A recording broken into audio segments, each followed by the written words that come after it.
Unit 3, Lesson 10, Mr. Bulby's 5th grade English class. Okay, so we are going to read a poem today, because we've been doing that a lot lately. Strange Patterns by Carrie Allen McCrary. Before we get started with the actual poem, though, let me discuss what we're going to be learning today. By the end of this lesson, you should be able to identify parallel structure in a poem, understand how poets may use parallel structure to compare and contrast two different scenes. You will be able to compose your original poem using parallel structure, demonstrate contrast between two scenes, plan your own work prior to drafting it, and you also can share these poems with a friend, work on your speaking skills, and summarizing your poem in a peer read aloud, which of course you'll have to do in class, not on YouTube. So how we upload YouTube videos for poetry reading, that'd be kind of fun actually. Maybe upper grades, not necessarily 5th. Think about that one. At any rate, Strange Patterns comments on the early 20th century race relations in the United States. Rather than offering a argument necessarily, she presents two scenes, the author presents two scenes from her childhood, employing the parallel structure to show us the differences between the two scenes. The poem reminds us that not everything must be stated explicitly. One important task a poet faces is knowing when to trust the readers to make inferences from the material provided. An important word for your knowledge is parallel structure, which is the same form of repeated in a series of lines or stanzas. So when the same form is repeated in a series of lines or stanzas, it's parallel structure. So using the same kind of pattern both ways, different perspectives of situations, parallel. We'll read the poem and understand the betterment. The word arbor comes up in this poem. It means a structure used for supporting vines which wind around an arbor. You'll have those in a garden, or like an arbor with plants and roses on it. Scuppernongs. That's the word. Scuppernongs. It's a noun. Large grapes found in southeastern United States. Nice. So let's read the poem. When I was a young child in Lynchburg, Virginia, I could not ride the trolley car sitting next to our white neighbor, but could sit nestled close to her, under her grape arbor, swinging my feet, eating her scrippernogs, and drinking tall, cold glass lemonade she offered us on hot, dry summer days. When I was a young child moving to Montclair, New Jersey, I could now ride the trolley car sitting next to our white neighbor, but did not dare cross the bitter line that separated our house from hers. And she never offered us tall, cold glasses of lemonade on hot, dry summer days. You'll notice this helps with the contrasting because the poem is written, the first part right here and the second part right here. These are the parallel lines as you go down. So you'll see on here, when I was a young child, the first line is the same. In Lynchburg, Virginia. This one. Over here, it's moving to Montclair, New Jersey. So each line by line, 1, 2, 3, all the way down, is paralleling and contrasting in comparison to the other one. So that helps you as you're looking at it and answering the questions on page 112 and 113 and 114 and 115. And, well, technically, just 112, 13, and 14 are the questions you're answering about this poem. Then you're writing your own poem, so 115 and 16 and 17 are you writing your own poem. So let's look at this. Answer the following questions about strange patterns. So you see the parallel structure. See how it has its effect on the two scenes. You can line them up like that. You can do the, can't really do group stuff on YouTube, so we're going to do that later. Answer the following questions. Okay, so number 1. How does the description of Virginia resemble the description in New Jersey? Look at the poem to see how they're different. You're going to, see different details in the poem based on which. So the trolley car is in both. There's a family with a white neighbor in both. Okay. Well, number 2. How do the trolley systems differ from each other? In Virginia, the trolley is segregated. In New Jersey, people can sit next to each other, wherever they want.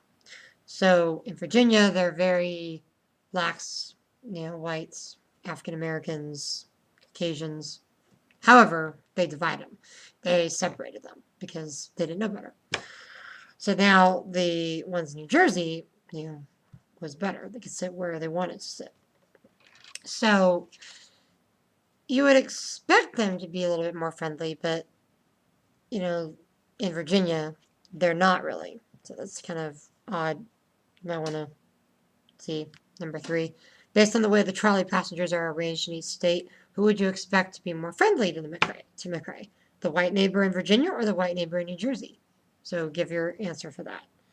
Number 4, how are the neighbors in Virginia and New Jersey different from each other in their treatment of McCrae? One of them obviously offered her a drink, one of them would never.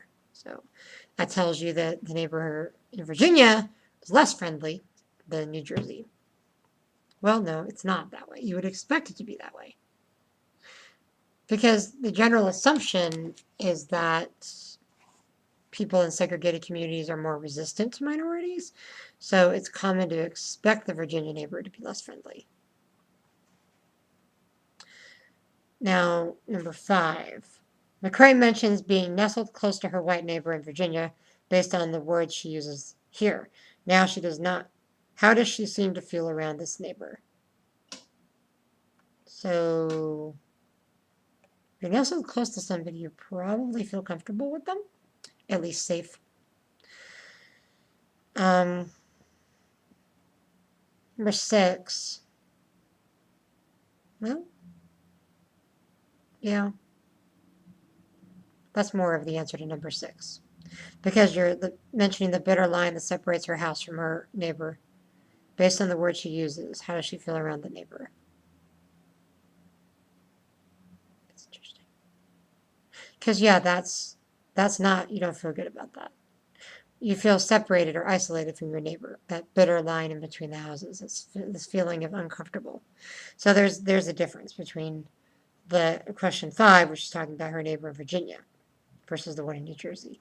So clearly feeling comfortable with the one in Virginia, but not comfortable with the one in New Jersey.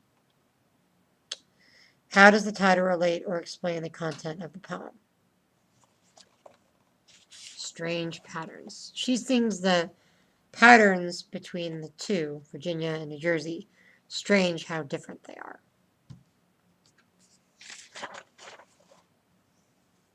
Number 8 says, McCrae uses parallel structure to show how these two scenes are different from each other. Several kinds of differences, including the way that passengers are arranged in public spaces, such as the trolley, the way people treat each other in private spaces of their homes. McCrae's poem shows that both states there's a difference between public and private. Based on the description she gives, which state do you think she preferred? Give a reason from the poem to support your answer. Now that's number 8. It's important to always use information from the poem to provide for your answer, with your answer, to show that you know where you got your information from. So you can draw from that context. So I know that you know what the poem is talking about. Do you think, well, to answer that on my own, the first stanza suggests McCrae preferred Virginia because of the friendly neighbor. Now, 9, do you think, do you think she preferred which neighbor more? Okay. Does McCrae think that either Virginia or New Jersey is perfect? So number 9, give a detail from the poem.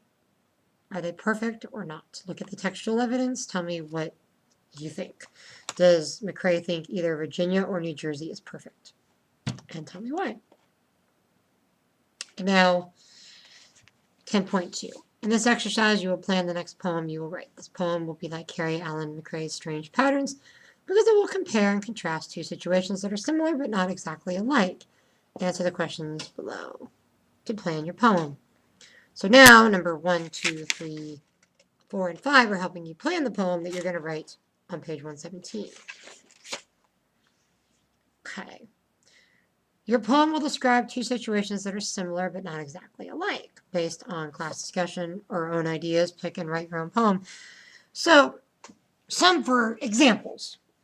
Say you can compare and contrast a school day with a regular teacher versus a school day with a substitute teacher, who I expect you to treat with respect and like you should, an authority figure. And your regular teacher as well, so you should be comparing those. But how a day actually goes between the two, that's where the poem is going. Another option, spending the night at a friend's house versus spending the night at home. My kids would be like, let's do a contrast of spending the night at a friend's house versus them friends spending the night at your house, because sometimes that's different. Your parents may not let you get away with things that their parents let you get away with. Be careful what you write on here. I will show it to them. Okay. Anyway, number 3. Eating at home versus eating out. Eating at school versus bringing food to lunch, cafeteria or not. Staying at home with your parents or a family member versus staying at home with a babysitter. Having a babysitter that knows you guys but isn't necessarily family versus having one that is family. Having a pet dog versus having a pet fish. Those are some examples. You don't have to use mine. Use your own. Come up with something creative. I know you can. 5th graders, you are creative. You're more capable. You're capable of more than you're willing to settle for. Always remember that. You are capable of more than you're willing to settle for. So, your poem will describe two situations. Pick them and write them down. Remember, comparing is pointing out ways that 2 or more things are alike. Write down at least 3 ways that your 2 situations are alike. You may use these comparisons to create parallel structure.